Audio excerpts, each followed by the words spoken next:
Small businesses have a really hard time thinking about how to scale. That's hardly a secret. Often, one person is wearing multiple hats, some of which don't even fit them. Handling a broad range of unrelated tasks across several functions is not a recipe for success. When people get bogged down by things that they don't like doing or aren't good at, they can't fully use their key talents. So the company isn't maximizing their value. Does this sound familiar? If you're wondering how to structure a team to make it more effective, try a siloed approach. By departmentalizing your business, you can let each person play to their strengths, building highly productive teams. Let's explore how this works in practice, along with key benefits and best practices for taking a siloed approach. So what does working in a silo involve? Basically, silos are small departments. They can even consist of a single person. That's pretty typical for a small company. As you grow, you can build those teams out.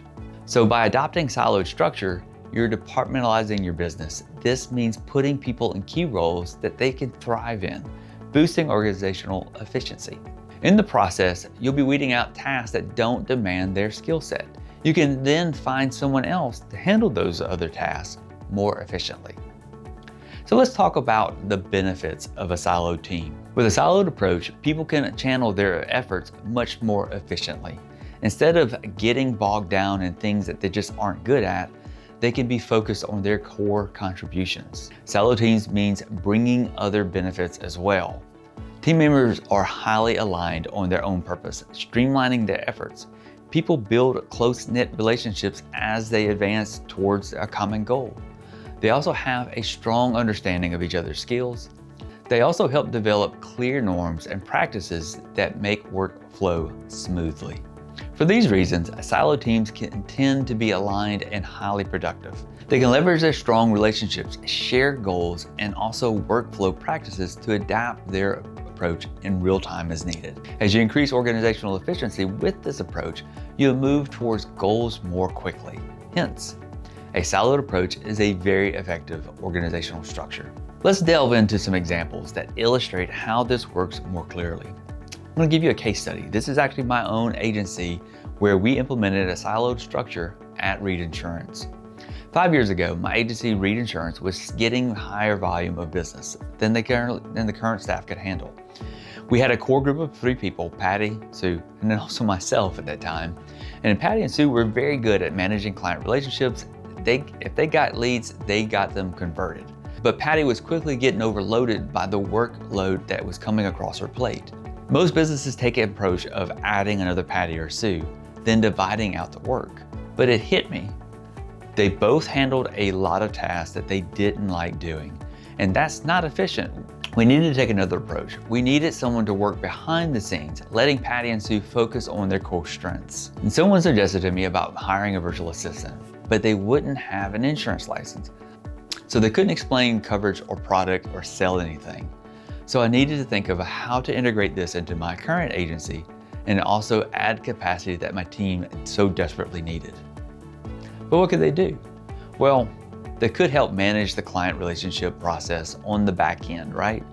Handling communication, and then they also could process all the documents. In short, they would be doing all the tedious and time-consuming tasks that Patty and Sue dreaded. That would free up Patty and Sue to focus on things that they excelled in, which they also happen to love doing. These highly skilled salespeople could focus on building relationships while someone else played a support role. So we started a new department for our client renewal. We then hired a virtual assistant named Hannah who managed the renewal process and handled most of the admin tasks. Essentially, she became a one-person client renewal department while Patty and Sue focused on sales. And because Hannah was so talented and efficient, she took on this role for both personal lines and commercial lines, while Patty and Sue focused on personal lines. It felt like we had gotten 2 new employees for the price of 1.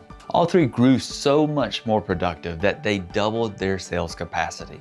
Departmentalizing their functions let Patty and Sue offload cumbersome tasks that were holding them back so they could play to their strengths. That was actually the catalyst for launching IA Blueprint. Friends of mine started asking me for help to help them find their own virtual assistants.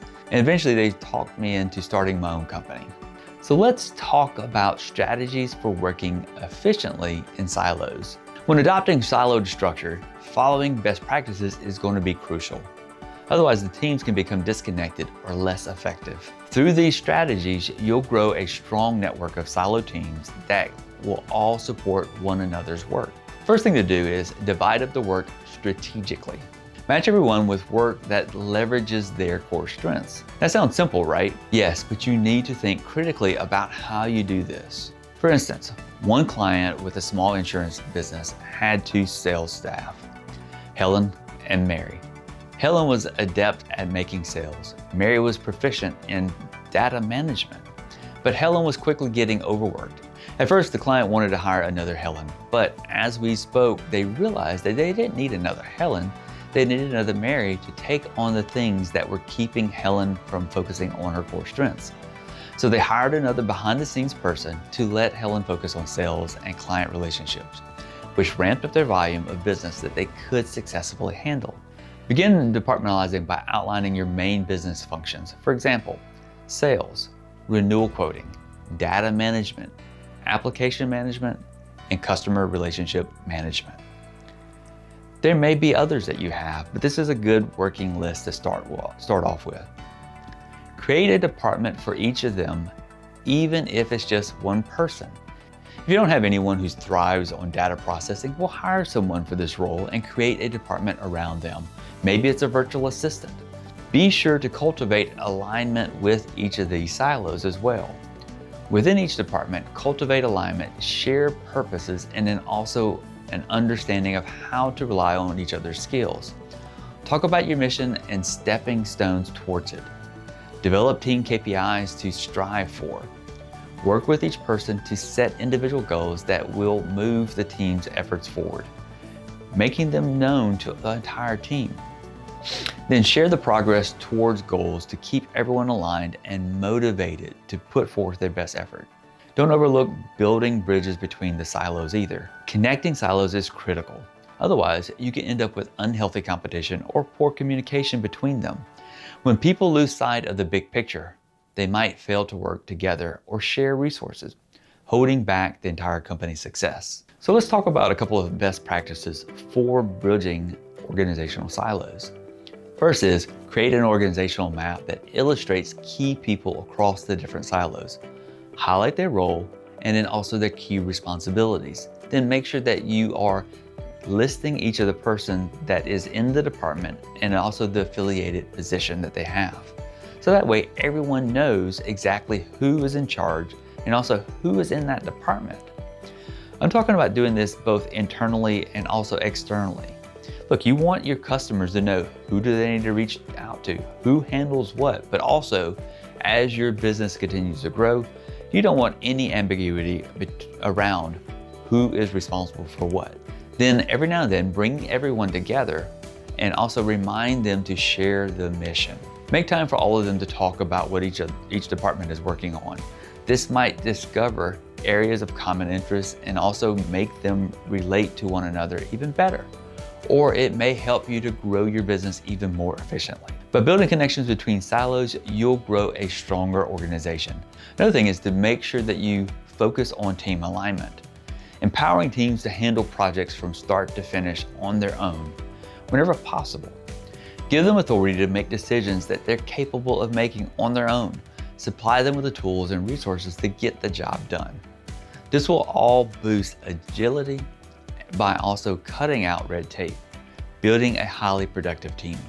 Look, if you've been contemplating how to boost efficiency at work, try a siloed approach. By more fully utilizing each person's strengths, you'll increase what your team is capable of achieving. And as you follow best practices like bridging connections between silos and building alignment towards goals, you'll get the most from each of your team members. Thinking about hiring a virtual assistant, IA Blueprint makes this recruitment process effortless, pairing companies with highly skilled virtual team members who will fit your needs exactly. Choosing the right VA will let you move existing staff into roles that leverage their core strengths, building out your team's capacity by filling in key gaps. Let's set up a call to discuss what you're looking for in a virtual team member and how a skilled VA can enhance your success.